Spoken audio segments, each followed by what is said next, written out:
বিসমিল্লাহির রহমানির রহিম। আসসালামু আলাইকুম। চলে আসলাম নতুন এক রেসিপি নিয়ে।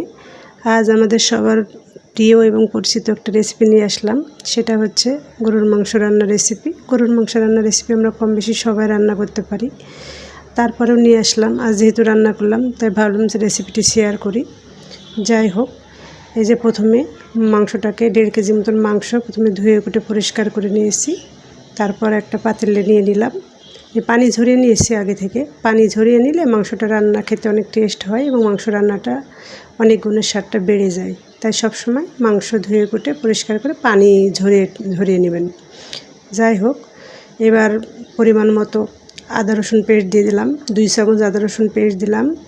1.5 চামচ মরিচ গুঁড়া দিলাম। 1/2 চামচ হলুদ গুঁড়া দিলাম। 1 চামচ জিরা গুঁড়া দিলাম। 1 চামচ ধনিয়া গুঁড়া দিলাম। একটা তেজপাতা অর্ধেক করে দিলাম। কয়েকটা কাঁচামরিচ দিলাম এবং পরিমাণ মতো তেল দিয়ে দিলাম। দারচিনি এলাচ দিলাম। দিয়ে ভালোভাবে মাংসটাকে মশলার মধ্যে মাখিয়ে নেব। খুব ভালোভাবে হাতের সাহায্যে মাংসটাকে মাখাবো, যাতে খুব সুন্দরভাবে মশলার মধ্যে মাংসটা মিশে যায়। তারপর মাখানো হয়ে গেলে 20 মিনিট রেস্টে রাখবো। যদি হাতে সময় না থাকে সেক্ষেত্রে রেস্টে না রাখলেও হবে। যাই হোক, হাত ধুয়ে সামান্য একটু পানি দিয়ে দিলাম, দিয়ে রান্নায় বসিয়ে দিলাম। এখন কষাবো, মিডিয়াম আঁচে রান্নাটা কষাবো। এর মধ্যে আগে একটা কথা বলে রাখি, সেটা হচ্ছে আমি একটা আলু দিয়েছি, কারণ আমার বাচ্চারা আলু খেতে খুব পছন্দ করে। আপনারা ইচ্ছা করলে আলু দিবেন না, স্কিপ করবেন, কিন্তু আলুটা দিয়েছি। আলু দিলে মাংসের স্বাদটা আমার কাছে ভালো লাগে। আলু দিয়েছি, একবারেই আমি দিয়ে দিয়েছি। তারপর দিয়ে ভালোভাবে কষিয়ে নিব। মাংসটা খুব ভালোভাবে কষাবো। 5 মিনিট পর পর ঢাকনা খুলবো আর নেড়ে ছেড়ে দেবো, আবার কষাবো। এইভাবে মিডিয়াম আঁচে মাংসটা কষিয়ে নেব। দেখুন মাংস কষানো প্রায় হয়ে গেছে। এই পর্যায়ে গরম পানি অ্যাড করব। গরম পানি অ্যাড করলে মাংসটা তাড়াতাড়ি সিদ্ধ হয়। যেহেতু আমি আজকে প্রেসারে দেব না, তাই গরম পানি দিয়ে দিলাম।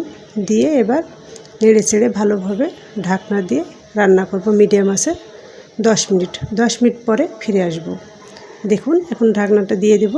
ফিরে আসব 10 মিনিট পর। 10 মিনিট পর ঢাকনা খুলে আবার নেড়ে ছেড়ে দেবো। দেখুন কি সুন্দর হয়ে গেছে, গায়ে গায়ে লেগে গেছে।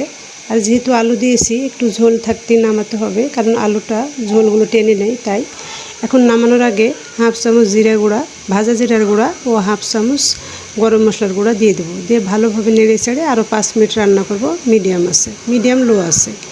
ঢাকনা দিয়ে আবার 5 মিনিট রান্না করার পর রান্নাটা কমপ্লিট। দেখুন কালারটা কি সুন্দর এসছে, অনেক লোভনীয় লাগছে, খেতেও অসাধারণ। যাই হোক, আমার রান্নাটা প্রায় কমপ্লিট। এখন 5 মিনিট পর নামিয়ে নিলাম। অন্য একটা পাত্রে পরিবেশন করে দেখাচ্ছি। দেখুন গরম ভাতের সাথে বা রুটি পরোটা যে কোনোর সাথে খেতে অনেক অনেক মজা লাগবে। সবাই ভালো থাকবেন, আমাদের জন্য দোয়া করবেন। আমার রেসিপিগুলো কেমন লাগে অবশ্যই কমেন্টে জানাবেন। দেখা হবে পরের কোনো ভিডিওতে। সেই পর্যন্ত সবাই ভালো থাকবেন। আল্লাহ হাফেজ।